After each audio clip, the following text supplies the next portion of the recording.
आरोन कहाँ बोल रहा है, आस्तिक जैन बनने को मिला है चातुर्मास। रो बोल रहा है रोज छोड़ने को मिला है चातुर्मास। ना बोल रहा है नया इतिहास बनाने को मिला है चातुर्मास।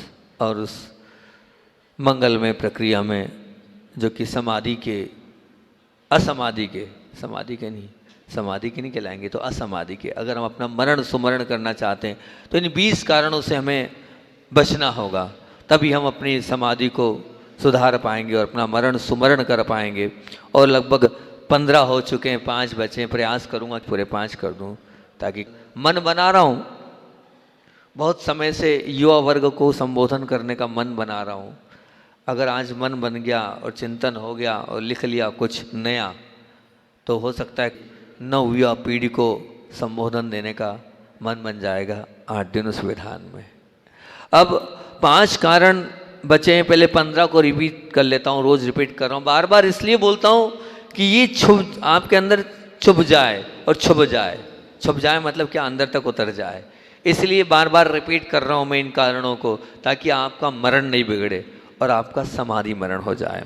सबसे पहला कारण डव डव चर, अर्थात तेज गति से चलोगे, अगर जीव मरे तो आप भी मरोगे।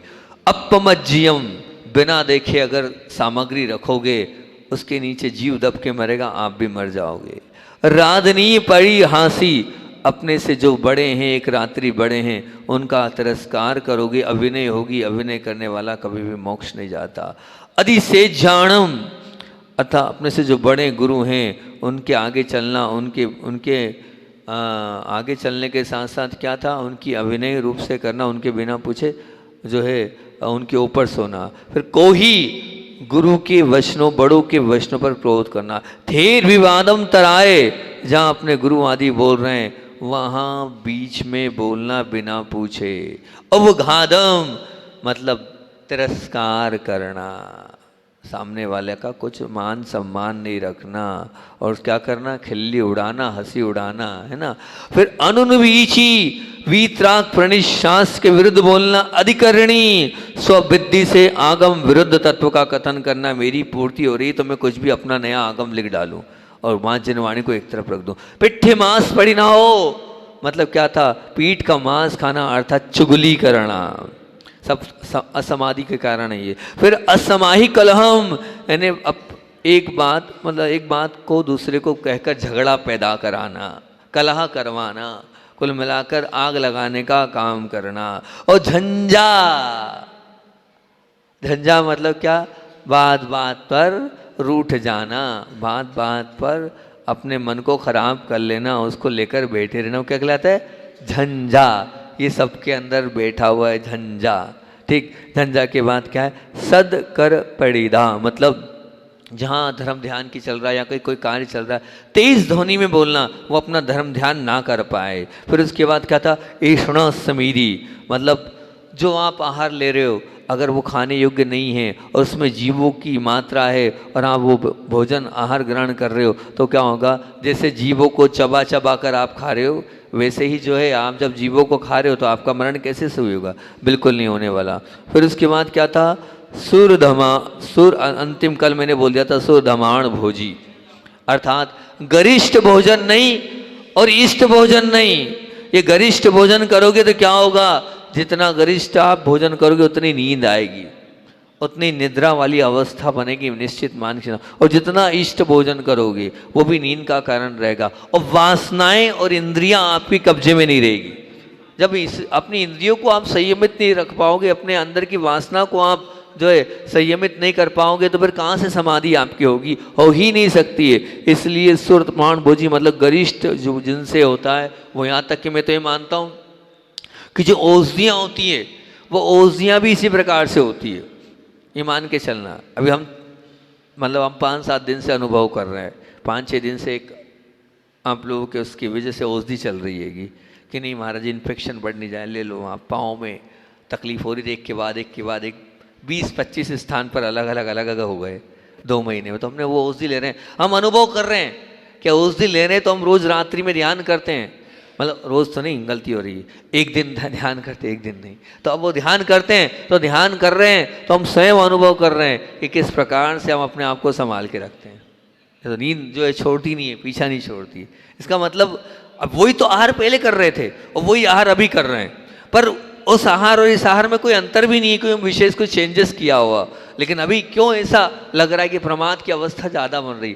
औषधि, उन औषधियों में ऐसा तत्व होता होगा तभी तो प्रमाद की अवस्था बन रही हैगी। ऐसी प्रकार से वो जो आप ये मान के चलना कि आप हमसे बोले भाई 4 बादाम तो लेते हैं हम, ज़्यादा थोड़ी लेते, 4 पिस्ता लेते हैं।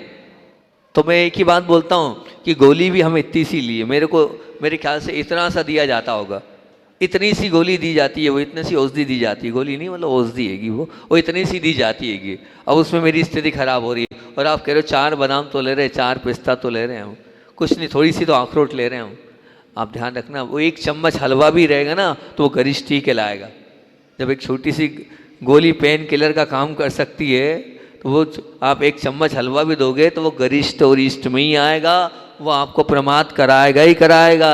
उसके रग रग में घी भरा हुआ है, आपने घी पिलाया है उसको और घी में उसको बिल्कुल बनाया है, और फिर उसके बाद आप कह रहे हो कि साधना करो, तो कहाँ से साधना होगा? और कल का तो मैंने बोल ही दिया आएगा, माँ दादी माँ लोगों के लिए, सब लोगों ने सुन भी लिया आएगा, उसको भी बहुत ध्यान से मेरी इस बात को आपको बहुत अच्छे से करना है। और मैं तो इतना बोलता हूँ, कल वाला प्रकरण एक रह गया था कि बहुत ध्यान से सुनना आप, कि जो सफ़ेद कपड़े में होते हैं उनको तो सब भोजन करने बुला लेते हैं। सुनना बहुत ध्यान से, मैं अपनी परिस्थिति बता रहा हूँ कि मेरी भी कितनी बार जो है परिस्थिति खराब हो जाती थी, तो फिर मैं इसी वजह से जो है मैंने जो है प्रतिमाओं को ग्रहण नहीं किया। एक ही कारण कि एक इतना बहुमान तो था कि हम यहाँ वहाँ कैसे आहार कर लें, किस प्रकार से चले जाएं, कोई 2-4 बार जब तक बोले नहीं तब तक नहीं। अब सफ़ेद कपड़े पहन लिए तो हर कोई बुला लेगा, लेकिन जिसने सफ़ेद कपड़े नहीं पहने और वो शुद्ध भोजन करना चाहता है उसको कोई नहीं बुलाता।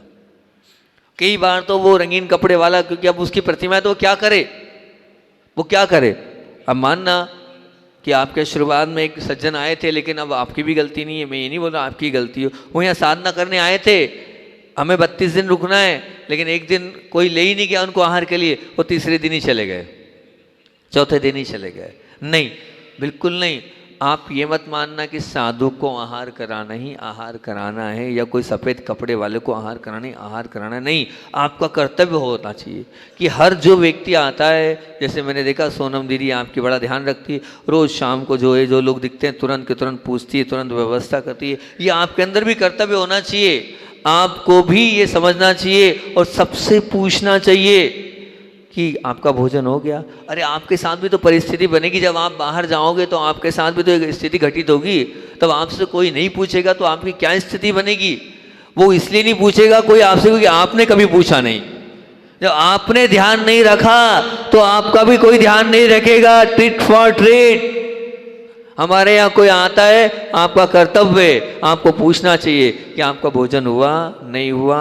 अगर अनुकूलता है तो आप अपने कराओ, निश्चित रूप से कराओ। आप कराओगे तो अपने आप में वो भी बहुत बड़ा अतिथि संविभाग व्रत ही है, लेकिन आप लोग भूल रहे हो इस धर्म को। और इस कोई किसी मुझे पूछना पड़ रहा है, जो काम आपका है वो साधु कर रहा है, ये मेरा आउट ऑफ कोर्स है, ये मेरा कोर्स नहीं है। मेरा कोर्स बिल्कुल भी नहीं कि मैं श्रावक से पूछूं भैया भोजन कर लिया या नहीं किया। ये कोर्स किसका है? ये श्रावक का कोर्स है। श्रावक भूल गया है इसलिए साधु को पूछना पड़ रहा है, क्योंकि वो श्रावक एक साधु के दर्शन करने आया है। अगर वो भूखा रह जाएगा तो साधु की आत्मा कलप जाएगी। अब मानना यह आप बहुत बड़ी आप गलती कर रहे हो। ये आपका ये नियम भी होना चाहिए और आपको सबसे पूछना ही चाहिए। लेकिन नहीं, आपको तो कोई मतलब नहीं है, आपको तो ये विकल्प है हमारे महाराज जी के आहार हुए, इतने दिन हो गए, उतने दिन हो गए। अरे जो मिल रहा है उसको तो ले जाओ, उसको ले जाकर तो अपने आप को पुण्यशाली मानो कि नहीं बिल्कुल नहीं, आप तो हमारे यहाँ चलो। जैसे उसमें भी जैसे आप लोग 10 लक्षण में 10 दिन ही आपने उसमें झगड़ा मचाया था, मेरे यहाँ चलो, मेरे यहाँ चलो, मेरे यहाँ चलो। तभी झगड़ा होता था हमारे सामने जब वो शिविरार्थियों के लिए ले आते थे। उसके बाद एक भी दिन झगड़ा नहीं देखा मैंने कि आपने किसी श्रावक को बड़े अहोभाग से, आदर भाव से और अपने आप को पुण्य मानते हुए कि हम ले जा रहे हैं श्रावक को, इसमें जो है हमारा भला हो जाएगा। नहीं, या 10 लक्षण ही 10 दिन ही धर्म करना है, बाकी दिन धर्म उधार नहीं करना हमें। 10 दिन साल में 10 दिन हम इतना धर्म पाल लेंगे तो हमारा कल्याण हो जाएगा क्या है? मैं आपसे पूछ रहा हूँ कि 10 दिन में ही सब कुछ हो जाएगा? बस पाप पूरे हम 10 दिन में ही धो लेंगे और बाकी 355 दिन क्या होगा? नहीं। आरोन वालों, इतने अच्छे तो आप लोग हो, एक इतनी अच्छाई और कर लो, जब भी कोई बाहर का व्यक्ति दिखे इतना सा नियम ले लो कि भले उसकी व्यवस्था हो गई लेकिन झूठे मुंह अगर 10 लोग एक व्यक्ति से पूछ लेंगे वो क्या कहेगा? नो, वो जाएगा एक ही जगह, लेकिन 10 लोग पूछेंगे तो उसको क्या लगेगा? सच में यहाँ के लोग बहुत अच्छे हैं, सब लोग एक ही बात का पूछ रहे हैं कि आपने भोजन करे नहीं करे, चलो हमारे यहाँ चलो, आपने भोजन करे नहीं करे। इतना पूछना ही भर तो है, इससे ज़्यादा थोड़ी कुछ करना है। इतना सा आप कर लोगे तो क्या हो जाएगा, और 2-3-4 लोगों को भोजन करा दोगे भी तो क्या हो जाएगा है? भाई तुम अपने परिवार वालों को जो आते हैं, तुम्हारे मतलब घर वाले आते हैं, उनको तो आप कराते ही हो, कराओगे, कराना ही पड़ेगा, लेकिन इनको कराओगे तो ये धर्म ध्यान होगा, ये धर्म ध्यान की श्रृंखला में आएंगे, निश्चित मान चलना। क्योंकि साधक से के पास दर्शन करने वाला आया है तो निश्चित रूप से वो भी एक साधक ही कहलाता है। एक बार आचार्य श्री जी ने बोला था, ये मत मानना कि हम गुरु के पास जा रहे हैं, तो जो गुरु के पास जा रहा है वो घर से निकला है तो गुरु के पास पहुंच रहा है, तो एक बात मान के चलना कि वो वहाँ पहुंच रहा है तो एक साधक की भूमिका में पहुंच रहा है। क्यों? घर बार दुकानदारी सबका त्याग करके यहाँ आया है, एक साधक बन के आया है। वो ये साधना है एक शावक की कि वो गुरु चरणों में आया है, प्रभु चरणों में आया है, वो साधना के लिए निकला आएगा। हाँ, वैष्णव संप्रदाय के में तो ऐसा होता था कि वो सब कुछ छोड़कर जब वो परिक्रमा पे जाते हैं उनको खिलाना अहोभाग्य मानते हैं कि भैया ये जो है धर्म ध्यान की प्रक्रिया से निकले हैं, ये भगवान की भक्ति की प्रक्रिया से निकले, उनको भोजन कराया जाता है। तो अब आपका भी तो यही है, आपके यहाँ परिक्रमा सिस्टम नहीं है। वो गुरु के दर्शन करने आते हैं, साल में 1 बार 2 बार 3 बार गुरु के दर्शन करने आते, गुरु की वही परिक्रमा हो गई, उसको आप परिक्रमा मानो। अरे जब वो वैष्णव संप्रदाय के लोग इतने उससे उनको लोगों को कहते हैं कि यही हमारा धर्म है, यही हमारे लिए सब कुछ है, और पूरा सब कुछ देते हैं बड़े आदर भाव के साथ। मैंने देखा है जब मैं वहाँ घर में था तो इतने उससे उन लोगों को भोजन कराते थे कि जा रहे हैं, कहाँ जा रहे हैं, परिक्रमा में, या उनकी क्या परिक्रमा होती है, वो नर्मदा की परिक्रमा को सब कुछ मानते हैं। हमारे यहाँ गुरु की भक्ति को सब कुछ मानते हैं। हमारे यहाँ तो देव शास्त्र गुरु कहलाते, इसलिए कोई बात ही नहीं है ना। मैं आपसे पूछ रहा हूँ, क्या देव शास्त्र गुरु से बढ़कर कुछ है? हमारे यहाँ तो कोई परिक्रमा नहीं है, हमारे देव शास्त्र गुरु है। अगर वो गुरु चरणों में आ रहा है तो साधक नहीं हुआ? वो सब कुछ छोड़कर आया, साधना में लीन नहीं हुआ वो है? जब वो एक वैष्णव संप्रदाय का व्यक्ति उनको सब कुछ भोजन कराता है तो आपका कर्तव्य है कि नहीं पूछने का? बताओ। और ये तो ठीक है वो कहीं भी खा लेगा, लेकिन जो लोग प्रतिमाधारी वाले होते हैं, अब सोचना, मेरे साथ तो जितने मैं आपको बता रहा हूँ कि मैं जहाँ जाता हूँ वहाँ प्रतिमाओं से जोड़ देता हूँ, और प्रतिमाओं से जोड़कर वो बहुत सारे लोग आते हैं। अब वो बहुत सारे लोग आते हैं, प्रतिमा ले लेते हैं, तो उनकी प्रतिमा का लोड मेरे पे रहता है क्योंकि मैंने दिलाई है, तो पूरा वजन मेरे पे रहता है। अब पूरा वजन मेरे पे रहता है तो फिर मुझे पूछना पड़ता है, भैया किया नहीं किया, फिर मैं इसको बुलाता हूँ उसको बुलाता हूँ। ये आपसे बस सिर्फ मेरा इतना सा प्रश्न है, ये मेरा कोर्स है क्या? ये किसका कोर्स है? ये किसका कोर्स है? अच्छा लगता है एक महाराज जी बोले, बताओ तो सही, पर क्या करूं, आप लोग सचेत नहीं हो, आप लोग पूछते नहीं हो, इसलिए मजबूरी में मैं अपने आप को वहां पर मतलब पूछना पड़ रहा है। ये पड़ रहा वाला मामला है, ध्यान रखना, मैं मजबूरी में पूछ रहा हूं। तो आरोन वालों, एक नियम ले लो, चाहे हमारे आरोन के अलावा कोई दूसरा दिखेगा हम उससे पूछेंगे, और अपने यहाँ इतनी कैपेसिटी, भले ही रूखी सूखी रोटी खिलाएंगे, प्रेम स्नेह वात्सल्य से आप जो खिलाओगे वो उसको अच्छा लगेगा, निश्चित मान के अच्छा लगेगा। मैं अपना स्वयं का बता रहा हूँ, बहुत बार मैं भूखा रहा हूँ, इसीलिए भूखा रहा हूँ कि नहीं भैया अब बाहर का खाना, वैसे अधिकतर अष्टमी चतुर्दशी को ही भूखा रहा हूँ मैं, अष्टमी चतुर्दशी को मैं बाहर का नहीं खाता था, और मुझे कोई देखकर ये नहीं बोल सकता था कि ब्रह्मचारी है। मेरे रहने के तरीके से, मेरी हर स्टाइल से कोई ये नहीं कह सकता है ब्रह्मचारी है, तो किसी को मालूम ही नहीं है कि मैं क्या हूँ, किसी को पता ही नहीं मेरा ब्रह्मचर्य व्रत है और मैं अष्टमी चतुर्दशी को शुद्ध भोजन करता हूँ। ठीक, किसी को नहीं मालूम, यहाँ तक कि जिस घर में रह रहा था उनको भी नहीं पता कि इसका अष्टमी चतुर्दशी को शुद्ध भोजन का नियम है। मेरा तो इसलिए पल रहा था कि माँ अपने आप शुद्ध करती तो अपना शुद्ध होगा। वहाँ नहीं बोला मैंने, नहीं तो लफड़ा हो जाएगा। तू कहाँ से अष्टमी चतुर्दशी करने लगा, इतना धर्मात्मा तू कहाँ से हो गया। तो मैं तो स्किन टच जींस पहनने वाला, शर्ट पहनने वाला, पूरे उसके बाद अष्टमी चतुर्दशी पालता था। और कितनी अष्टमी चतुर्दशी को मैंने फल में निकाला है। अब कोई बुलाएगा नहीं, मैं बोलूँगा नहीं, और कहेंगे चलो चलो, मैं ये कहता हो गया भैया कोई दिक्कत नहीं, अपने बाजार से फल लिए, कहीं बाहर गया। ये स्थिति मेरे साथ बनी है। अब आप विचार करना, बहुत सारी बार मैंने फल में निकाले हैं। तो आपसे यही कहूँगा कि ये नहीं, कोई भी बाहर का दिखता हो, आपको पूछने का कर्तव्य, आप पूछें। आप पूछ लेंगे तो आपका धर्म ध्यान हो जाएगा, और सामने वाले के लिए भी अपने आप में बहुत अच्छा लगेगा कि इतने सारे लोगों ने पूछा है। बोलो अरुण वालों नियम ले रहे हो इतना। और अगर किस्मत से और पुण्य से आपके कोई प्रतिमाधारी मिल जाए तो अहोभाग मानना कि हम पंचम गुण स्थान वर्ती श्रावक को अपने घर ले जाकर भोजन कराने का, वो सुपात्र को पात्र सुदान देने का मौका मिल रहा है। कोई छोटी मोटी बात नहीं है, बहुत बड़ी बात है। जैसे एक मुनि और एक आरिका को, एक क्षुल्लक जी को, एक एलक जी को आप आहार कराने का सौभाग्य मानते हैं, वैसे ही वो भी एक मानचल मोक्ष मार्गी है जिन्होंने प्रतिमाओं को ग्रहण किया है। सोचो आप तो क्या करते हो, वो आश्रम है ना, आश्रम चले जाओ। शर्म मानी चाहिए तुम लोगों को, वो आश्रम का रास्ता दिखा रहे हो। तुम्हारी स्थिति भी ऐसी बनेगी जो आश्रम का रास्ता दिखाएंगे। वो है ना, वहाँ व्यवस्था है, दादी लोगों के लिए व्यवस्था हुई है, वहाँ चले जाओ। नहीं होता ऐसा, बोलो। आप आश्रम का रास्ता नहीं दिखाते हैं? दिखाते हैं ना। थोड़ी बहुत भी शर्म नहीं आ रही हमें कि हमारे यहाँ कोई इतने दूर से आया है और हम आश्रम का रास्ता दिखा देते हैं। वहाँ तो मिल ही जाएगा, चिंता मत करो। लेकिन आपके पुण्य पर आपने क्या कहते, ठोकर मार दी जो आश्रम को रास्ता दिखाता आएगा, जो आश्रम में भिजवाता आएगा। नहीं, बिल्कुल नहीं, बिल्कुल भूलना नहीं है हमें। और किसी भी तरह से ये गलती अब नहीं करोगे तो मैं मानूंगा तुम मेरे सच्चे भक्त हो। बोलो अब जितना हो गया हो गया, लेकिन आज ये नियम ले लो कि महाराज जी हम कटिबद्ध हो रहे हैं, हम आपके सामने नियम ले रहे हैं। काय का नियम ले रहे हैं? काय का नियम ले रहे हैं? कोई भी बाहर का आरोन के अलावा कोई भी दिखेगा, हम झूठे मुंह पूछ लेंगे, पर कम से कम पूछ लेंगे भैया चलो हमारे यहाँ भोजन करने चलो। बोलो हो जाएगा हाँ या ना तो बोलो।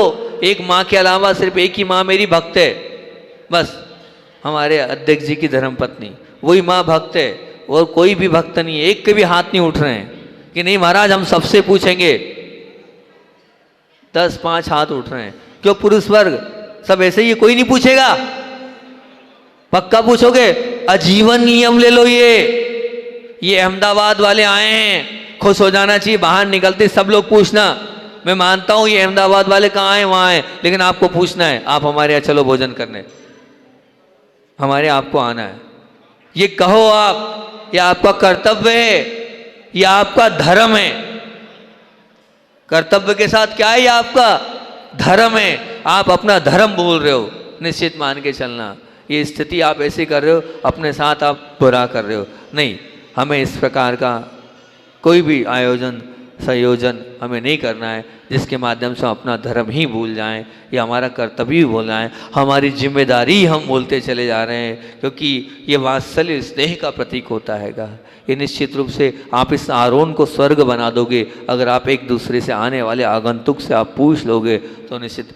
मानना जब मैं एक स्थान पर पहुंचा, ईडर करके स्थान है, ईडर करके एक स्थान है गुजरात में, मैं वहाँ पहुँचा, मैं इतना प्रसन्न हुआ। उस अहमदाबाद वाले बैठे हैं, उनके पास में ही ईडर करके गांव है। अब मानना मैं वहाँ पहुँचा, पहुँचने के बाद ही वो जो ईडर वाले, आप हमारे यहाँ चलो, आप हमारे यहाँ चलो, आप हमारे यहाँ चलो। मैंने कहा मैं पेंट शर्ट वाला व्यक्ति और मेरे लिए इतना बोल रहे हैं।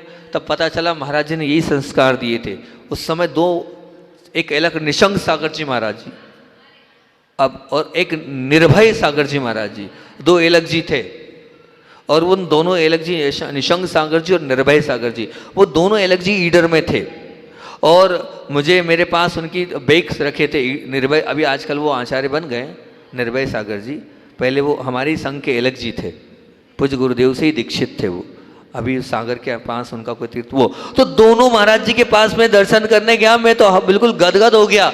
एक इधर हाथ पकड़ रहा है, एक उधर हाथ पकड़ रहा है, ना कोई मेरे सफेद कपड़े हैं, मैं एक स्टूडेंट लाइफ में जीने वाला, ना कोई ब्रह्मचर्य व्रत है, ना कोई मेरा नियम है। उस सब दृश्य को देखकर मुझे लगा ये ईडर नहीं, ये तो स्वर्ग है, स्वर्ग जहाँ ऐसा लड़ाई झगड़ा मच रहा है।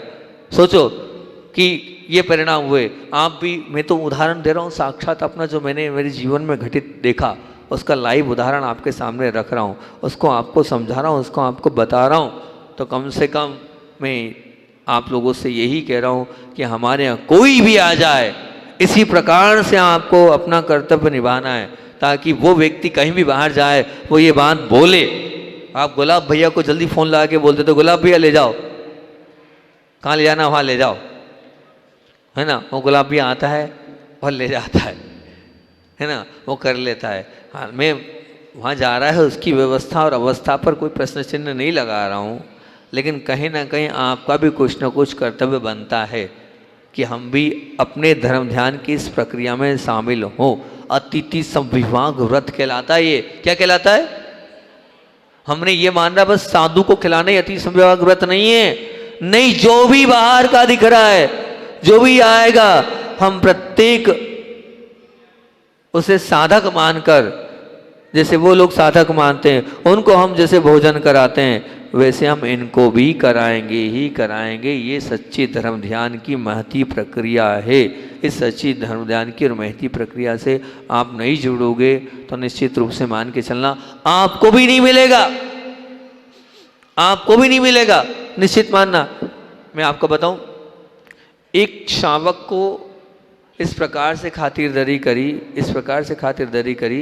अब योग संयोग की बात है कि जब शावक ने इतना लिया तो अब उसका भी मौका आया।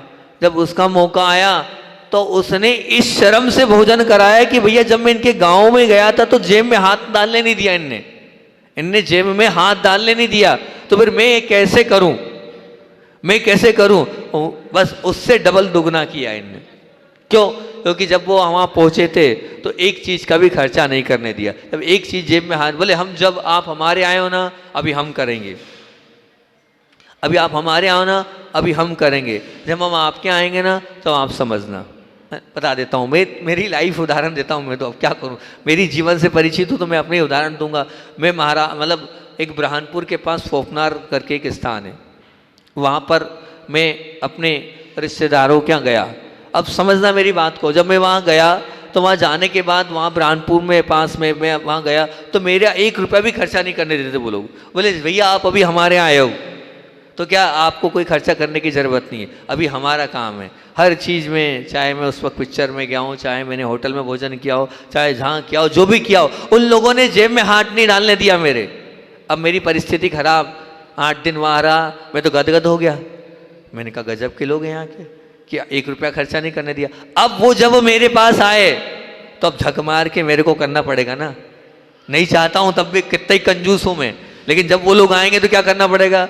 अपने आप लेने भी गया, आया भी, सब उनने जितना किया उससे डबल मैंने किया, बिल्कुल टिट फॉर टिट। उनने जो व्यवहार किया उससे अच्छा व्यवहार मैंने उनके साथ किया। क्यों किया? इसीलिए किया क्योंकि उन्होंने मेरे साथ अच्छा व्यवहार किया था, तो मेरा कर्तव्य बनता है कि मैं भी उनको बहुत अच्छे से व्यवहारित करूं, तब तो बात, तभी तो व्यवहार चलेगा। तो आप ये निश्चित मान के चलना, आज मान लीजिए आरोण में कोई व्यक्ति आया है और आपने उसकी खातिरदारी करी, कल आप मेरे पास दर्शन करने आओगे तो वो आपको हथेली पे रखेगा। गिदम वाले आए हैं, ये गिदम वाले आए मान लो, आते हैं, हर साल आते हैं, ये हमारे परम जुड़े हुए लोगों में से है। हम वहाँ सोच पे थे तो बोले वो आपके परम भक्त खड़े हैं, गाड़ी खड़ी है। मैंने कहा हमारा परम भक्त कौन है? तो पता चला दीपक भैया की गाड़ी बाहर खड़ी थी, उसको अंदर नहीं आने दे रहे थे अभी वहाँ सोच के समय। ठीक है, बहुत अच्छी बात है। तो हो सकता है इनका पुण्य जागे और मैं गीदम चला जाऊं, हो सकता है गीदम चला जाऊं मैं, और फिर कल आप गीदम में आओ। अरे आओगे तो सही, इतना तो पुण्य मानता हूँ, छोड़ोगे नहीं मेरे को, इतना कमजोर पुण्य लेके नहीं आया हूँ मैं। आपको आना पड़ेगा, आपको आना पड़ेगा। गुरु की कृपा इतनी है कि आप आओगे ही आओगे, तो अब आओगे तो सही, मानोगे नहीं आप। और जब दर्शन करने गीदम आओगे, अगर गीदम वालों की खातिरदारी आपने करी है तो अब ये बताइए कि जब आप वहाँ पहुँचोगे गिदम वाले आपको हथेली पर रखेंगे कि नहीं, रखेंगे कि नहीं, बोलो, रखेंगे ना। तो बस इसी प्रकार से मेल जोल संयोग चलता चला जाएगा। आप अच्छे से पूछोगे तो निश्चित रूप से वो भी आपको अच्छे से पूछेगा ही पूछेगा। हम जब ब्रह्मचारी अवस्था में थे तो निधि दीदी को मालूम है, सुनना आप बात को, ब्रह्मचारी अवस्था में हमारा शुद्ध भोजन लगता था, मतलब महीने भर के लिए आता था। तो सिस्टम मैंने चालू किया था, मुझे गर्व है, अभिमान भी है, और अब आप मतलब उससे मतलब वो नहीं है, सिस्टम मैंने चालू किया था कि आया शुद्ध भोजन मैं रोज प्रतिदिन, पहले सिस्टम नहीं था, पहले भी भैया लोगों की, मैं रोज प्रतिदिन 2 ब्रह्मचारी लोगों को अपने पड़गान में और भोजन के लिए जाता था। जब मैंने ये सिस्टम चालू किया तो अपने आप जब अपन ने किसी को खिलाया है तो अब निश्चित रूप से फिर जब दूसरे भैया लोगों के आते थे तो वो भी अपने को ले ही जाते थे और भोजन कराते ही कराते थे और खड़ा करते ही करते थे। ये सिस्टम था। अब आपको हम बता दें कि जो पूर्व अवस्था के बड़े भैया हैं हमारे, वो शुद्ध भोजन के लिए आते थे तो वो हमसे एक बात बोलते थे, अपनी धर्म पत्नी को समझा के लाते थे कि देख बाकी सब ठीक है, यहाँ चल रही ना, यहाँ कोई भी सोने का काम नहीं और कुछ नहीं, अपन सिर्फ पुण्य कमाने चल रहे, पूरे साल भर का पाप धोने चल रहे। इधर आज महाराज जी क्या हुए, वो ढूंढते थे ब्रह्मचारिणी दीदी को, चलो साथ चलो साथ चलो साथ, शायद दीदी ने भी हार किए होंगे हितेश के यहाँ, बस ढूंढते थे। उनका नियम था कम से कम 4 लोगों को भोजन कराना है, जिनका शुद्ध भोजन लग रहा है उनको भी कराना है, क्योंकि वो माली ऐसा बनाते थे, फेवरेट थी उनकी दाल बाटी, बाफले खाने लोग उनके यहाँ पहुँचते थे, घी वाले बाफले, उनकी जो दाल है, उनकी जो और भी बहुत सारी आइटम, वो 4 लोगों को कराते थे स्पेशल, जिनके यहाँ है शुद्ध भोजन, उसके बाद भी वो लोग आते थे वात्सल्य स्नेह के साथ और वो कराते थे। 4 का नियम था, वो पहले से बोलते ज़्यादा बनाना, 4 लोगों को लाऊंगा, वो पकड़ पकड़ के लाते थे, बिल्कुल खींच खींच के लाते थे। तो ये क्या था, ये आप ये मान के चलना, वो अपना पुण्य कमाते थे। वही कहते थे 11 महीने तो हमें अपने पैसे कमाने से फुर्सत नहीं, हमें 20, 25, 30 दिन के लिए आते हैं और उसमें हम जितना ज़्यादा कमा सकते हैं कमा लें पुण्य, हम पीछे नहीं छूटें, हम जो है अपने पुण्य को क्यों छोड़ाएं, इसलिए वो कार्य करते थे। तो ये निश्चित मान के चलना, अरुण वालों आप क्या भी ऐसा मौका मिल रहा है इसको छोड़ो मत, ये बहुत महान कार्य है, इस कार्य को छोटा मोटा मत समझो, क्योंकि आप लोग जिस समय भोजन, देखो एक बात ध्यान रखना, आप अहमदाबाद वालों को भोजन कराओगे कोई पुण्य नहीं मिलने वाला, ये तो आपका राग है कि आपके घर में आए तो आपको कराना ही पड़ेगा। लेकिन अहमदाबाद वालों को मान लीजिए हमारे झंडा परिवार वाले, वो कलेशिया परिवार वाले ये कराएं, मान लो क्या हमारे क्या बैठे हैं सोने चांदी वाले सिकरचंद जी कराएं, तो क्या रहेगा, वो पुण्य कमाएंगे। एक शावक को उन्होंने आहार कराया, आपका पुण्य नहीं मिलने वाला, उनको पुण्य मिलने वाला है कि उन्होंने इनको शुद्ध भोजन कराया। जीवन पर्यंत का नियम है, जब तक तुम्हारे इस देह में श्वास है, घट में प्राण है, तब तक इस नियम को रखना, ठीक, पक्का, सबने लिया नियम, बहुत अच्छा, तो कम से कम मैं खुश हो जाऊंगा, मेरा काम आप कर रहे हो। नहीं, ये मेरा काम नहीं है, आपका काम मैं कर रहा था, तो आप आपका काम कर लोगे तो अपने आप में बहुत सुंदर काम हो जाएगा, चाहे व्रती हो, चाहे अव्रती हो, चाहे गृहस्थ हो, कोई भी हो आपको, लेकिन उससे शुद्ध भोजन की पूछना ही है। अभी आपके बीच में गिदम वाले हैं, आपके बीच में बांसा वाले हैं, आपके बीच में अहमदाबाद वाले हैं, ये 3 तो मुझे सामने से दिख रहे हैं, इनको आप छोड़ना नहीं, सबको जय जिनेंद्र करके पूछने, परेशान हो जाए और ये बोल दे महाराज क्या कर दो आपने यो, ठीक है ना, तो अपने आप में एक बहुत अच्छा अनोखा और अच्छा कार्य हो जाएगा। काम तो अपने को करना था, सल्लेखना के 5 बिंदु आज मुझे देने थे लेकिन मैं नहीं दे पाया, अब मैं कल दे दूंगा 4-5 बिंदु आपको कल बताकर, कल इस प्रवचन श्रृंखला को अपन वहाँ पर दी एंड कर देंगे। इतने रखते हैं क्योंकि अपना समय हो रहा है। बोधि समाधि परिणाम शुद्धि शात्मोपलब्धि शीशोक के सिद्धि चिंतामणि चिंतित वसदान है तम बद्धमानश्य ममास्तु देवी।